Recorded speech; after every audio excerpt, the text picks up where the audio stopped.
புதுச்சேரி துணைநிலை ஆளுநருக்கு புதுச்சேரி தனி மாநில அந்தஸ்து மற்றும் மத்திய நிதி குழுவில் சேர்க்க வேண்டும் என்று வன்னிய முன்னேற்ற இயக்க தலைவர் லிங்குசாமி வேண்டுகோள் விடுத்துள்ளார்.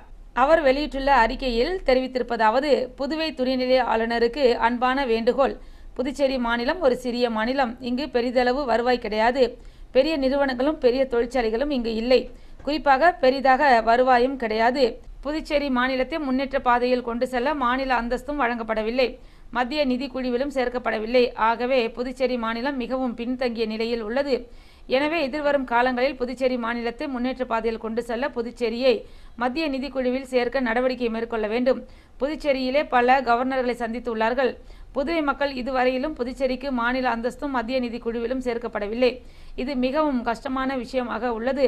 தொடர்ந்து புதுச்சேரி மாநிலம் ஒரு இக்கட்டான சூழ்நிலையில் இருந்து கொண்டிருக்கிறது. எனவே புதுவையில் தற்போதுள்ள தாங்கள் புதுச்சேரி மாநிலத்தை மத்திய நிதி குழுவில் சேர்க்க நடவடிக்கை மேற்கொள்ள வேண்டும். புதுச்சேரி மாநிலத்தில் தனி மாநில அந்தஸ்து மத்திய நிதி குழுவில் சேர்ப்பது எட்டாக்கனியாக உள்ளது. எனவே தாங்கள் முழு முயற்சி எடுத்து மத்திய நிதிக்குழுவில் புதுச்சேரி மாநிலத்தை சேர்க்க நடவடிக்கை மேற்கொள்ள வேண்டும்.